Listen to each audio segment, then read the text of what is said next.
back to another episode of the 2020 podcast, Canada's #1 optometry podcast. I am your host, Dr. Harbir Sayan. Thank you so much, as always, for taking the time to join me here, guys. I'm so grateful for the time you spend, the fact that you listen, download, watch on YouTube. It always means so much to me. I know there's a million things you could be doing, but you're here with us right now, so thank you so much. And as always, I have a favor to ask off the top. If you do get some value from this, please do share it. Send a link to your friend, put it up on LinkedIn, put a screenshot on Instagram, whatever it is, tag me and tag my wonderful guest, Pierre, to let us know that you were listening. And as I was just saying, my amazing guest is Mr. Pierre Bourre, who is a true optical industry expert. I won't say how many years of experience he has because he just told me and it blew my mind. But this is going to be an amazing conversation about how we as eye care professionals can be better, how we can leverage opportunities in our industry, and ultimately serve our patients better. This man is the man to talk to us about it. And as we get into the conversation, you'll see why. So Pierre, thank you so much for being here, man. I appreciate it. Well, thanks for the introduction and I appreciate being here. Thanks for the invite. Yeah, man, I'm so happy. I know this has been a long time in the making here, but the timing I think is perfect, and we're going to go into why that is exactly right. But you are available to provide a certain level of service to people now that what you weren't quite available to do just a little while ago. But before we get into the conversation, I forgot to say, I have to say a big thank you. So if you're watching on YouTube, you'll see that we're here together, and where we are is in Toronto for the Dry Eye Summit.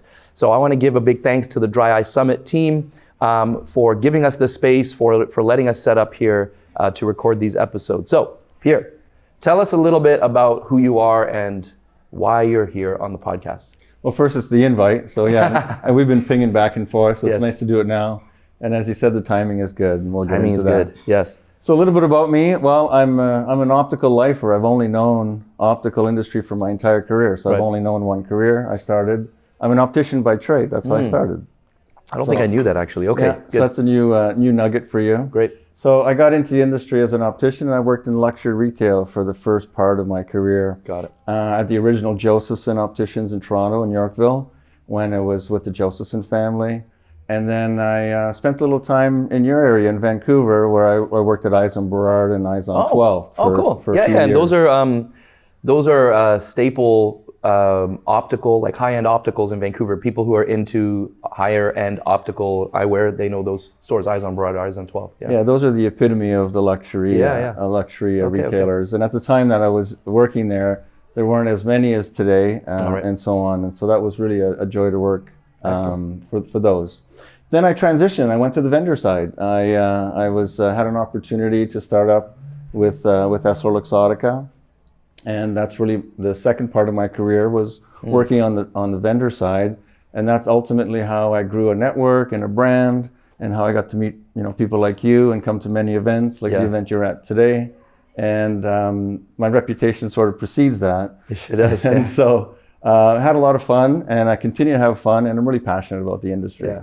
Optical is my passion. Yeah, and I can see that too. I'm very grateful that I've gotten to know you over the last, handful of years or whatever it's been, but it started with running into you at Vision Expo and so on. And this is how you make friends and you become friends with people, as you meet them and you're like, oh, you're hanging out with this person and I really like that person. Right. Kieran Ramesh, for example, one of our absolute favorite people. We got to give her a shout out. I see you, hanging with Kieran or someone else at Vision Expo. Okay, well, Pierre must be a pretty cool guy, and I get to know you, and you obviously are not just extremely knowledgeable, but like actually a pretty cool dude to hang out with. So I'm grateful we had that opportunity.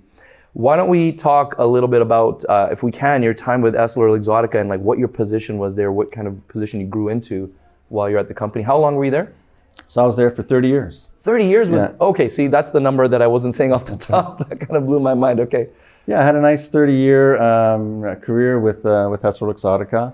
And for 15 plus of those years, I was in executive senior leadership. And that's really how I was able to connect and grow and help the industry foster, different elements of vision solutions. And by doing all of that, you connected with all kinds of eye care professionals, whether it was on the events or optometry or opticianry. Yeah.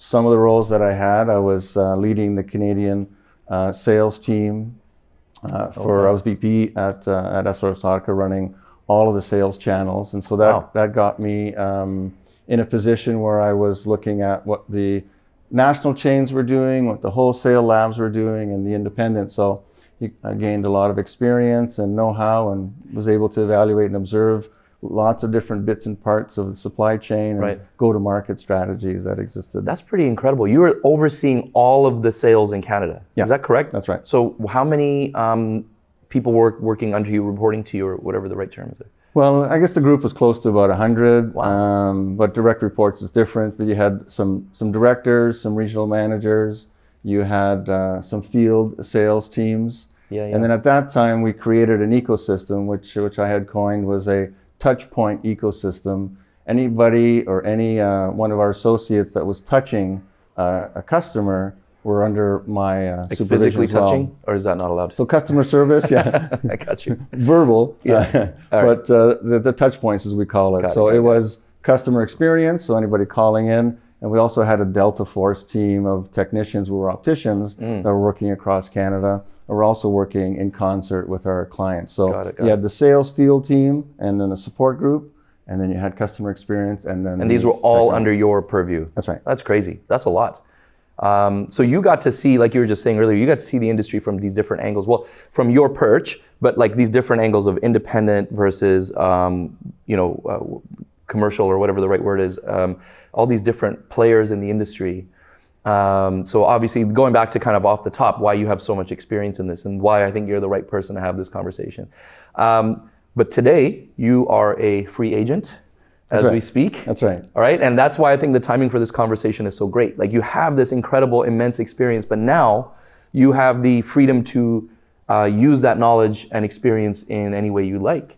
So I want to talk a little bit about that, like what you got going on today. And then we're going to go into, what's happening in the optical industry and advice that you could share with us. But what's going on with you right now? Like, as far as like you're working consulting wise, or what other opportunities are you pursuing? Yeah, before we jump into that, I'll just say the most recent role I had was also something that was North America with some global collaborations. Got it. Because I was working in the U.S. and I see. managing national accounts and, Oh, wow. and some Okay. coordination with some global mass merchants as well. So I got Global a nice mass merchants. I That's got a pretty nice cool little. term. That's right. I got a nice little exposure to the U.S. market. Yeah. And so there's this U.S. market thing. There's this Canadian market thing. Yeah. I spent most of my career in Canada. As far as what I'm doing now, and I spent the last couple of months evaluating exactly what I want to do for my next chapter. Yeah. And that's been exciting. It's really exciting. I'm in a great spot, well balanced, networking with all these eye care professionals Right. that I've known over the years. Yeah. And the support has been tremendous, which is great. As we said, bumped into you at Vision Expo recently. But yeah, I'm just about to launch a consulting company. Nice. Okay, great. And there's been a lot of requests for that. And I've been interviewing with other companies as well. Yeah. And so right now, as I mentioned, I'm in that evaluating period and wanting to help the industry because, as I mentioned, it's my passion. But that from that consulting perspective, I think you bring so much value there with everything having seen, again, U.S. global markets, Canadian markets, all of that, understanding that, bringing that to, I assume, companies, or are we talking not to optometrists or individual, in that sense you're talking to companies that within the industry who could use your insight? Yeah, I would say it's both corporate and I would say it's private as well. Oh, okay. Because there's an element where I was working with industry, I was working with profession, Yeah. I was working with associations. And so I think all those elements are open and on the table to provide advice. Yeah. Buying groups and so on have been reaching out, and different players have been reaching out, having some challenges and opportunities and trying to crack that big nut for 2025 or 2026. And these are elements that I'm evaluating right now. That's amazing. It's amazing. Okay, so let's talk about opportunities and challenges. First thing I want to ask you then on that note is, what's right now, given again your insight and how deeply you are involved in the optical industry, what are some exciting things that you're seeing right now, evolution, positive things coming up, that, again, given that majority of our audience is ECPs, generally independent ECPs, what should we be excited about? What have you seen coming up? Yeah, well, the reality is there's probably no better time to be in the industry than right now. And if you look at the show that you're at here, look at all the innovation and technology that's at eye care professionals' fingertips. Right. Whether you're an optician or an optometrist, in this case, we'll talk more optometry, but there's all kinds of innovations and technologies that are just coming out just to serve Canadians, and at the same time, improve their user experience and even their overall health and wellness, right? Right. So yeah, absolutely. that I'm really excited about, and that breaks down into a bunch of areas. So, on the frame side, there's smart technology, there's wearable technology, and all of it is coming to fruition, whether it's Google Glass or Ray-Ban Meta or even Nuance. They're just providing a new element that's coming to the world and coming to Canadians.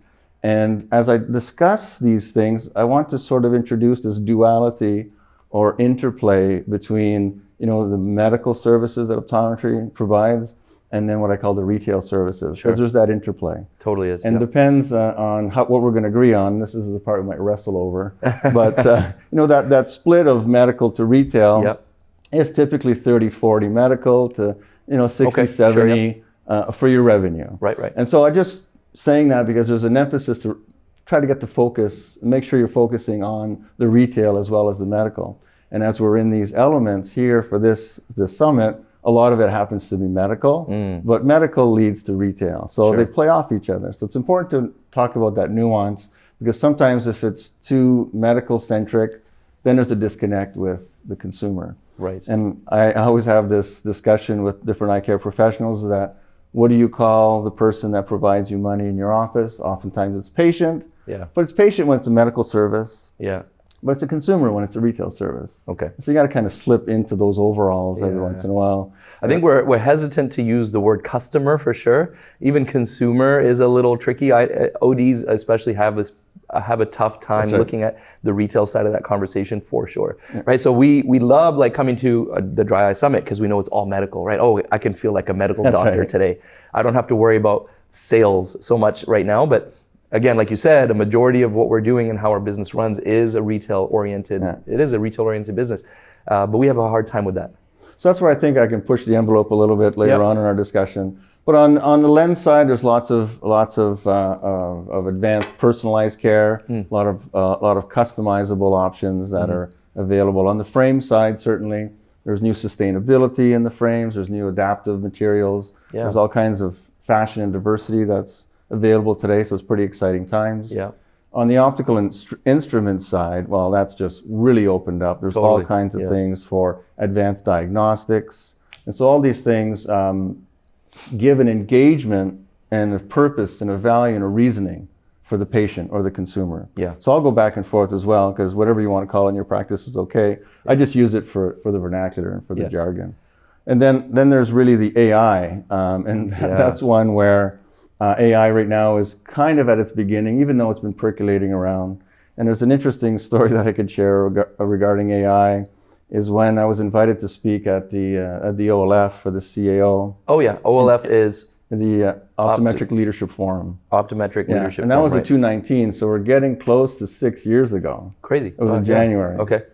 And also pre-COVID, so different kind of discussion. Pre-COVID too. A little bit, And at that time was the first time that they were doing live polling or live rating for the speakers. And I was talking about AI at that time. Wow, in 2019. I don't think a lot in had AI on their mind at that time. But the polling showed that as well. Okay, so fair enough. I was suggesting that perhaps optometry should get on EMR. And optometrists should start sharing data. So to see that we can move along and be able to track and set metrics and report and share. You can keep everything confidential. It could be with a good third party, separate person. But talk about AI and how AI could come in and maybe help out and create some efficiencies within primary care and so on. So the live polling was on, and the live polling was booing me off the stage for that comment. Like, we don't want to hear about this. So now flash forward 6 years later, what's happening now? Everybody's talking about AI. It's the only thing that was at Vision Expo West, really.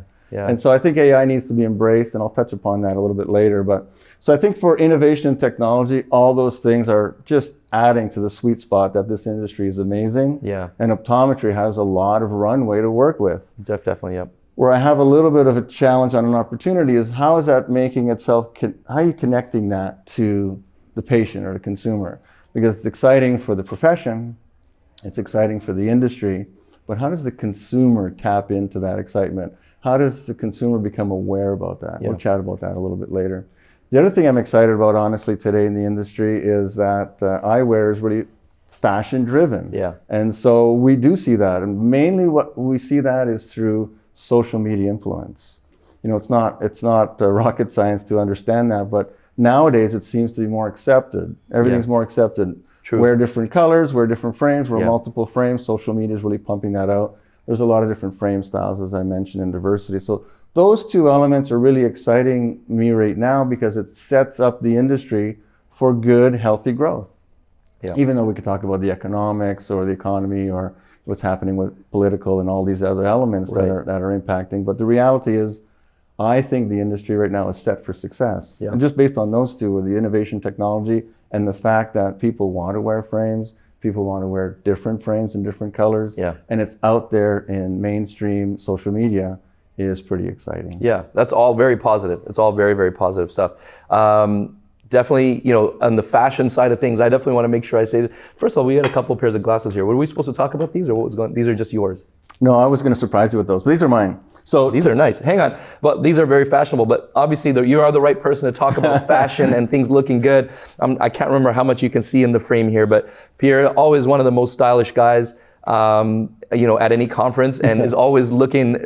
Not just like, you know what, I wear a suit everywhere I go. So people look at me like, oh, you're nicely dressed because you wear a suit. But Pierre's like always up with the fashion trends, right? Like, look at the pants, look at the shoes. Can we like just lift the shoes up a little bit so they're in the frame? There we go. What did you call these? What brand are they? These are R13. These are great shoes. Every time I see you walking around, I'm like, I will spot your shoes first. And I was like, yo, that's Pierre.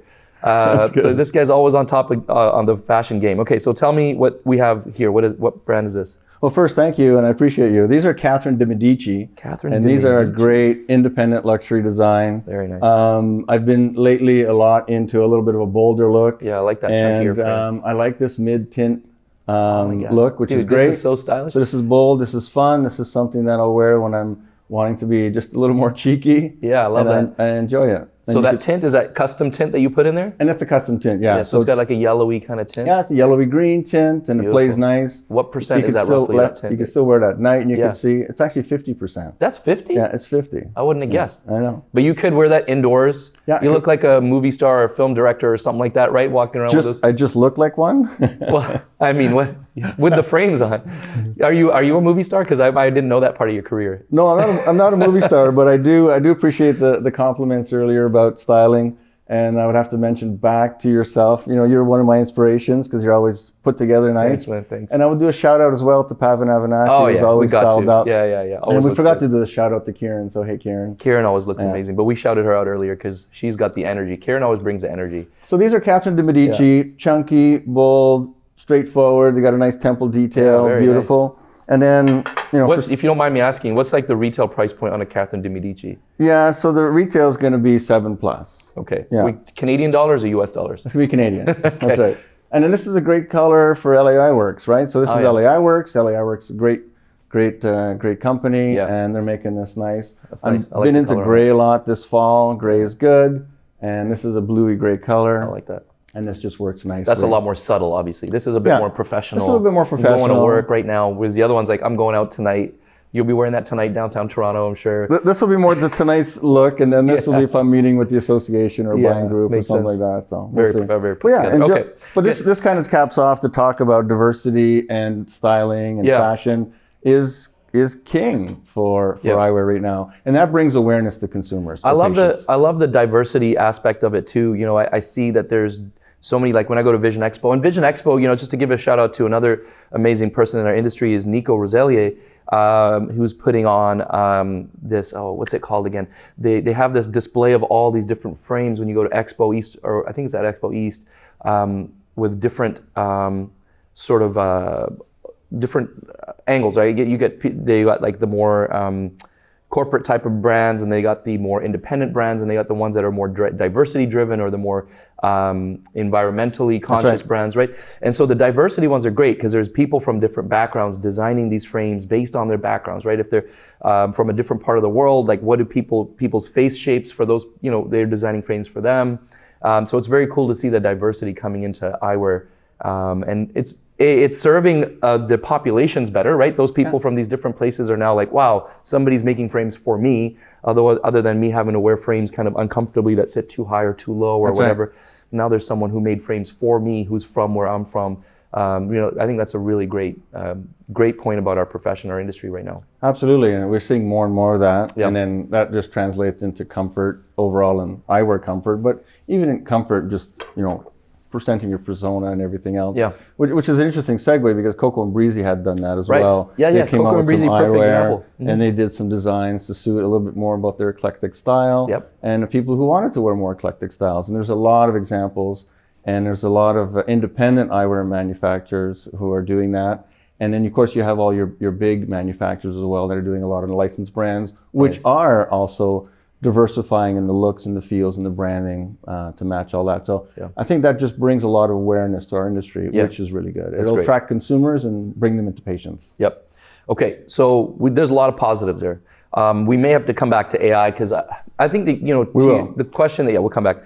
Maybe we can go off of that question that you kind of asked at the end of that is like, well, how do we bring that to our patients, or how do our patients benefit from these changes or the advances? And I think that's a struggle that we have, right? We'll say, wow, look at this. We're trying to explain to our patients, we brought in this amazing new technology and so on, and does this, it treats this, it's $500 per treatment. And we don't quite, we talk more about the features. I think this is the one of the things we talk about, features and benefits, but not the value that it's bringing to the patient. And I struggle with that myself. I wonder if you have insight into that and how we can maybe make that a better transaction is not the right word, interaction with our patient. Yeah, I think it's interaction, and I think there's maybe opportunity to create a bridge there. Yeah. And a big challenge that exists in the industry today is really that consumer connection or the patient connection.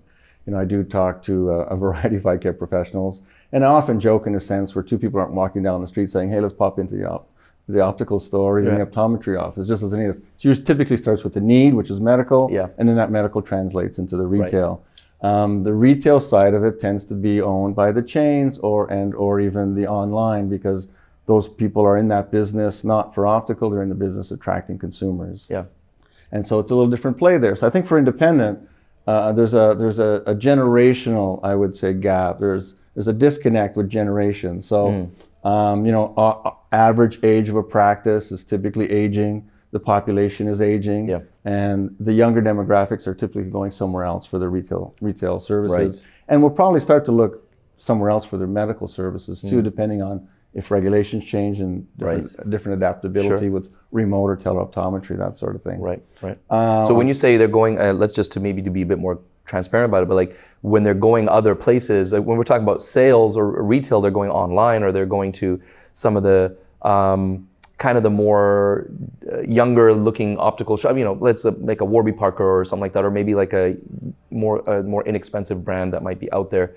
But that's for the retail. When it comes to the medical services, we're talking about kind of the same thing, like potentially online services that may be becoming available, or are you talking about something different as far as going somewhere else for medical services? Well, it's nothing that I know for sure, but the reality is at some point, a basic refraction is something you can get. So I have that categorized under medical. No, that's kind of what I was thinking about too, is like for a refraction, for example, there are already online services available. It's just whether they become legitimized by being, approved by the government or the health services or whatever. Yeah. And so there might be an eventuality to that, and I don't think we're here to discuss more of the regulations and so on. But I think. But I think it's sorry to cut you off, but I think that's something we have to keep in mind. That kind of stuff. So that's the kind of stuff that can be and likely is going to be automated, and like that's where maybe AI might come in and take some of or online services will be taking those parts of our profession potentially, and we have to be aware of that, because if we sit back and be like, well, I'll always just be able to rely on doing refractions and selling glasses, that's actually not a guarantee. In fact, it's likely not going to be available. True. It's not going to be our bread and butter moving forward. No, and that's one of the call to actions that I think we'll summarize on. But the reality is you could use a few examples. One would be, how just Uber comes in and just upsets the current status of that industry. Yeah. And so I would say the simple primary refraction pretty much in the future will be something that's AI driven or something super simple. And optometry will have to find a way to integrate how to keep connected with that consumer or patient if they're gone or coming, or offer that service, or how you're going to integrate it into your own business model. Yeah. The other one would be what I call the resist and regret, theory, where there was a time where EssilorLuxottica had purchased Clearly and then a Coastal, and then there was a sort of this movement to try to resist everything. and not to expand on some of the stores and that sort of thing. And today clearly is pretty much at the same level of stores that they've always had. They got a couple more, but the reality is a whole chain of brick and mortar, brick and click opticals that opened up over time. Right. So the reality is industry really can't resist, and you'll end up regretting it. So today there's over 250 Warby's and Ollie Quinn's and Bailey's, and all those stores all exist that have an online and brick and mortar ecosystem, not omni-channel. And so I say that because you have to be careful now talking about AI, and you have to be careful about trying to give up a little bit of the primary care or integrating primary care, making it simple for your patient base and integrating that. And so those are areas that I wouldn't mind consulting on and discussing with industry leaders and stakeholders about how that could come to be, and at when it could come to be, and the reality between associations, colleges, and then the larger buying groups and then the chains, because there'll be at some point a discussion to say who are going to come and take that market. Just like we talked about Ray-Ban Meta or Nuance and so on, should that be just a straight to consumer product, which typically it's going to be over the counter, or how can optometry end up really owning a big piece of that? So how do you scale your business model and your current setup? Which kind of leads me into the other element about how optometry pretty much might have an identity or branding challenge. We certainly do. And there's a big disconnect, right? We talked about how there's a generational disconnect, but I also find that if you're too focused on medical, then you're kind of losing touch with your consumer or your patient. And there's ways that the ecosystem has been doing well. So you teach about social presence and digital presence, which is important. But trying to be an independent and at the same time trying to have access to all Canadians is a challenge. And so there's an identity crisis where you want to be everything or you want to be something simple, but if you're trying to be everything, it's hard to compete with online. It's hard to compete with a big national chain that has deep marketing pockets and so on. So there's a truly a branding and an identity crisis there, and that's where I think that awareness needs to be key. And I think there's a few areas that I call that at your fingertips that you can do as an independent optometrist. And then there's certainly some things that are strategic that can be done. So that's where I think we could focus a lot of our discussion. At the fingertips is the first thing is, if you're not doing it, and many people are doing it, but most might not be maximizing it, is really to collaborate and leverage your vendor partners. And a lot of people say, I'm doing it already. I already know my rep, and they come in and they do lunches and so on. But my question is, are you really leveraging that partnership? Are you really setting goals and doing an annual plan, maximizing the rebates, finding out all the social media, impressions that they can provide and so on? Some people are doing it. Big opportunity for others. So my answer, if you're actually asking me that question, my answer is no. I am not. Personally, in my office, leveraging. I love my reps. I make jokes about this in my presentations, but I always, when I make a presentation on myopia or even like the social media stuff, e-commerce, I always say like really work with your reps, create a partnership. I say I used to hide from my reps, and now I hug my reps, right? And I seriously, I do, because that relationship is so valuable, but I'm still not leveraging. Like you said, a lot of vendors have these programs that you could use that will help you, get up to certain sales targets, online materials, whatever it might be. So we certainly, as much as we do use them, we don't use all of them, and as not as much as we should. But my rebuttal to you on that is, like, as an owner, it's so much stuff. It's hard to know, but then I guess that's where maybe your rep is going to be the one to kind of do some of the heavy lifting for you. But it's like, how am I supposed to stay on top of this and make sure I'm getting the best value of that program and this program? It seems like too much to stay on top of. It's a good call out. And for me, as I was coaching and mentoring my teams, I would always have some follow-ups and say, how would your optometrist evaluate your visit? Let's say we call it Vendor Wednesdays, and they're going to see 6 or 7 vendors that day. And at the end of the day, if they're sitting with their team, they're going to say, which one was the most memorable? Who was bringing the most value, and so on. So I think the call out is both for profession and also for the vendors to say, we can all do a better job at saying, aligning on some basic KPIs, some basic metrics, as opposed to coming in and saying, I'm just excited about this line, or I'm excited about these drops, or I'm excited about these frames, or I'm excited about this instrumentation. But what's really the connection? What's the connection with that practice's why, that practice's values? And so I think if vendors can step that up, And I think for optometry, the ultimate ask always is, can you find time? And you mentioned it's really tough because you're doing a multitude of things, and then your average vendor has 60, 70 vendors. Your average optometrist has 60, 70 vendors. You're wondering, wow, where do I put all this time? I have a good office manager maybe or something. But the reality is, find a way, and it starts somewhere. You can't do it all, but find a way that's going to be the most meaningful to collaborate and leverage your vendors. Pick 1 or 2 vendors maybe in the beginning and set a goal. And if you're going to start up myopia management, then it's going to be around that. Or if you're going to set up more dry eyes, it's going to be that. Because you have your primary care, of course you have your specialty care, and then you have your retail care, is what I call it. So find time to choose one and maximize it. But know that the retail care is typically the lion's share of the revenue, normally. The second one is really what I call the patient journey or the consumer journey. My question to the audience is, do you have a patient journey? And is it just there because it exists, or because it existed? When's the last time you audited it? When's the last time you evaluated it? When's the last time you and your team mapped it out to see what are important key touch points? We talk about this touching all the time, but these key touch points that can really enhance the overall, patient experience. A lot of times, I've been to many places in Canada and the US. A lot of times people come in, it's men's frames over here, women's frames over there, and things start this way. When you could bring an orientation and a narrative about what your practice does every day with your patients. Stella Artois has this ritual of the pour. It has 9 steps to it, and obviously not every bar does it. But the ones that do it, that's when people talk about it. Interesting. And that takes a lot of time, effort, and energy. Sure does. But the reality is, if you start a narrative that's very simple, from the point that you greet the person, from the point that you bring them in the waiting room, when you go into your dispensary, does your dispensary have a relevance to them? Does it have an orientation? Does it talk about the north wall being minimalistic designs and something that's value designs? Does the south wall have all your health and your drops and all of the cosmetic sort of stuff? And does your west wall have your latest features, staff picks, or interesting independent eyewear? And just bringing a different narrative, but you create a very simple narrative.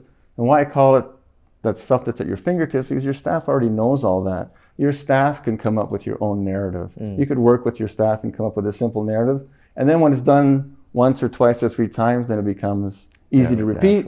But your patient that's coming in all of a sudden has a much different appeal and orientation to your office and what it's important to do. And then you got to set some KPIs, right? You have to say, what's important to me?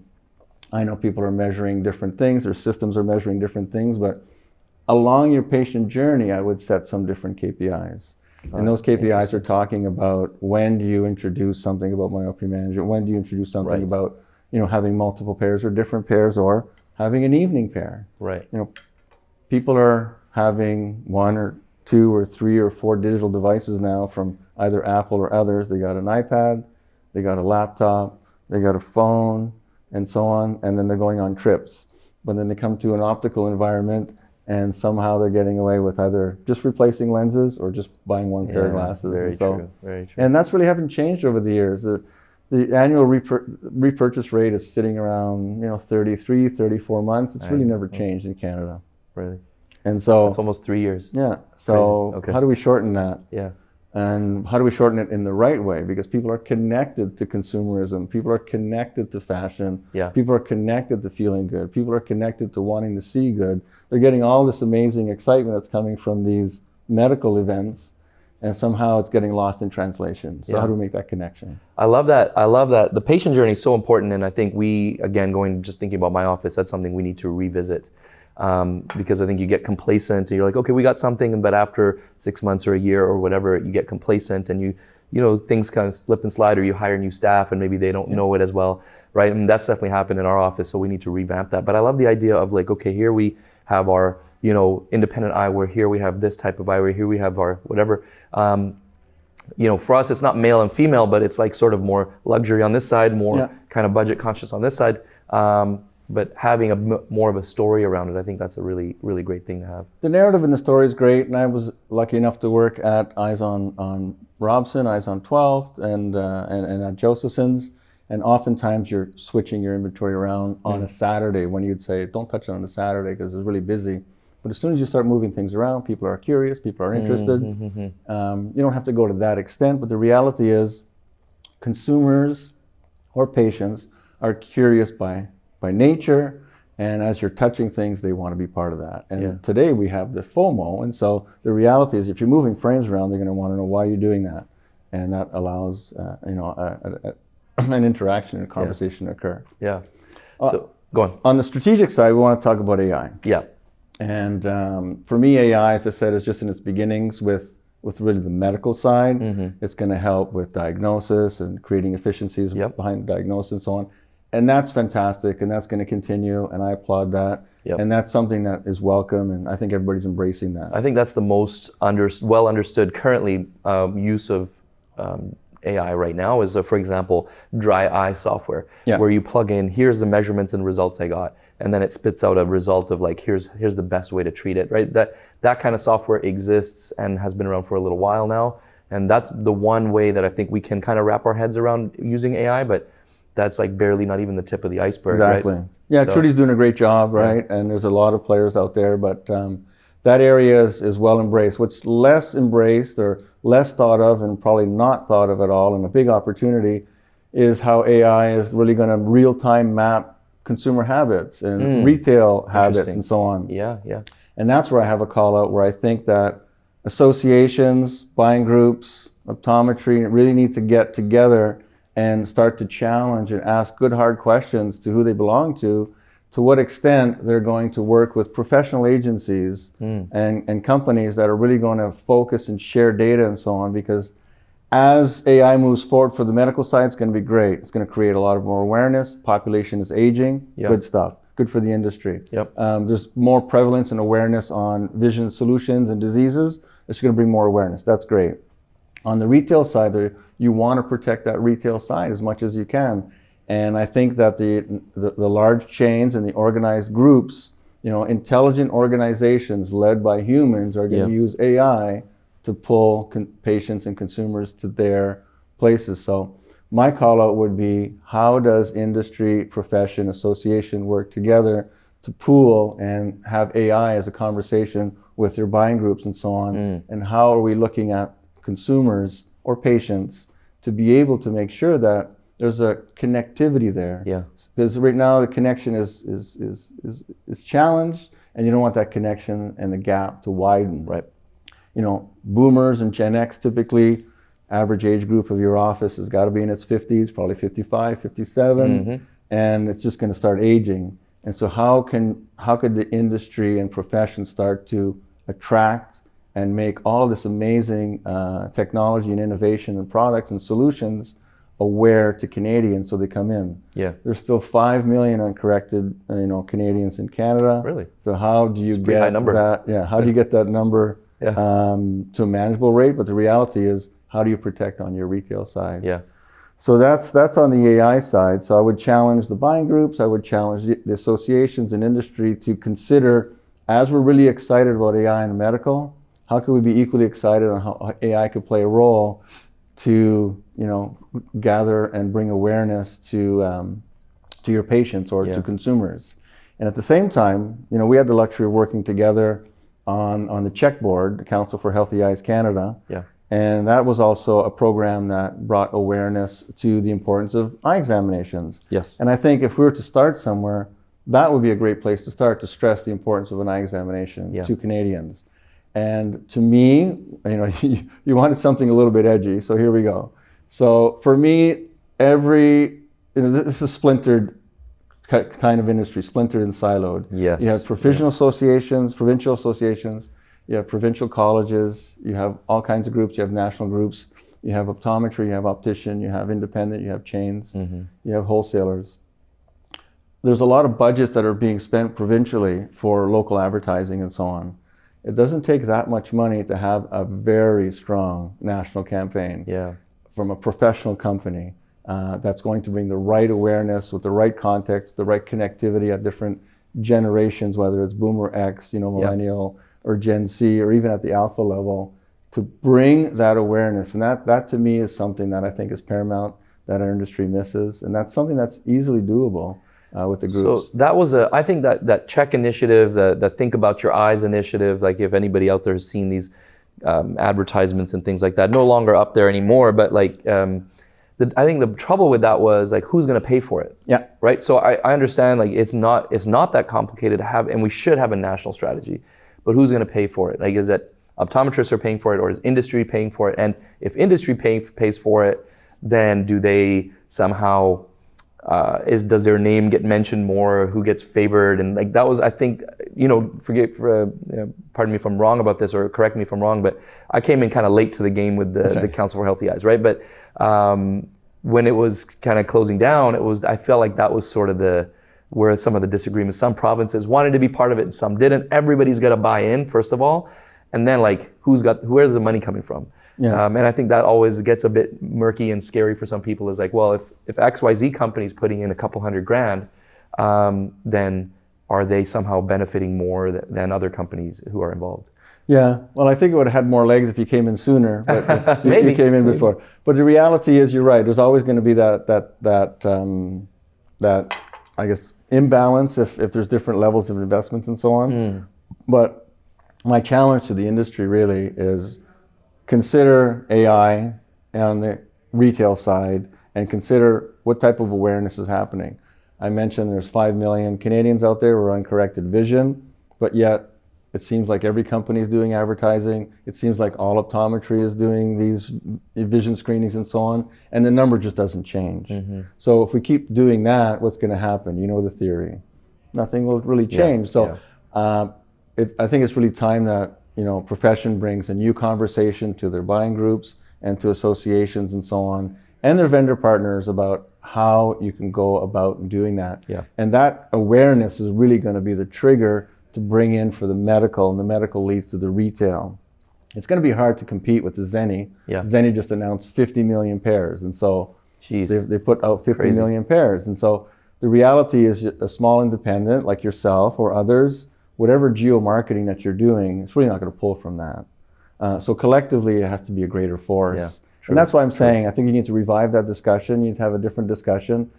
There's always a selfish nature when companies are investing money, but the reality is we do want more Canadians to be aware about the importance of an eye examination, and we want to stress the importance of it, and we want them coming in and having those eye examinations. And that feeds the industry with all these amazing products that you're seeing today, and then all the other events as well. So that's the ultimate discussion. That is, absolutely. I love that insight. Thank you. And again, there's going to be ODs listening to this, but I think other industry people who are listening and watching, I think can definitely take some insight from that about how we can collaboratively all move together and continue to grow the profession. But it has to start with that. There's got to be people walking in the door wanting these services. Correct. Knowing about the services. So that awareness is always going to be so important. So that's the two areas. I find at the fingertips, there's stuff to do, and strategically, new discussions need to have. At the fingertips, leveraging your vendor partners, that's as simple as you meeting with your staff and trying to look at a new way of setting something. And it just starts maybe with one goal. And you can start with one and see how it works, and then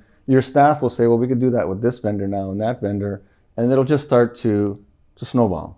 As far as the patient journey, well, as we mentioned earlier, I'm launching my consulting and advisory company. And that's something that people have been asking me to try to help them out with. And so I bet you could help them. You can go out and map their patient journey and then try to observe, evaluate, and offer insights on how it could be improved, enhanced, how it could evolve, and so on. And so you don't need me to do that. That's what I'll be doing in certain cases. But your team could do that on their own. You can go back now and appoint 2 or 3 people to map out all of the touch points that a customer or a patient does throughout your office. And then when you end up with 17 stations, you got to think, is that efficient? Is it set up for my office efficiencies? Or is it set up for their experience? And then challenge yourself. And it doesn't take that much work to do it, to maintain it, but it takes a lot of work to map it out. Kind of set it up. Fair enough. But everything does. It's that initial work you got to put in. But there's a lot of benefits on the other end too. That's right. Awesome, man. Thank you so much, Pierre. So much insight, man. I really appreciate this. So how can people find you? If somebody wants to ask you questions or just to connect with you, where can they find you? Well, it's easy on LinkedIn. At the same time, I'll be launching a company called Lumiere Advisors. Love that, Lumiere. That's right. So provides insight and a spotlight on your business. Very so good. it's Lumiere Advisors. Always on top of this class. I love that. It's classy. You can reach me at Pierre Bourre, my name. I don't know if you can put it up, but Pierre Bourre at LumiereAdvisorsInc.com. So yeah. LumiereAdvisorsInc.com. How do you spell Lumiere? It's Lumiere. So if you're French, it's Lumiere. Lumiere. But it's Lumiere. It always sounds Advisors. better in French. Sure. Everything. French, Italian, sounds good. Always does. Appreciate that. LumiereAdvisorsInc.com. Awesome, man. Any final words of wisdom you want to share before we wrap up? No, well, it's a pleasure you hosted me. It's great. Thanks for the invite. We'll continue to see you. Might see you later this evening with these frames. Who knows? You better be wearing those when we get together later. But it's always a lot of fun, Yeah, and blessed to be here. Thanks, Pierre. Appreciate it, man. Thank you so much. And hopefully we'll have you back on some other time and you can share some more industry insights with us. Thanks again to everybody who's listening and watching to the 2020 podcast, Canada's #1 optometry podcast. We'll see you guys in the next episode.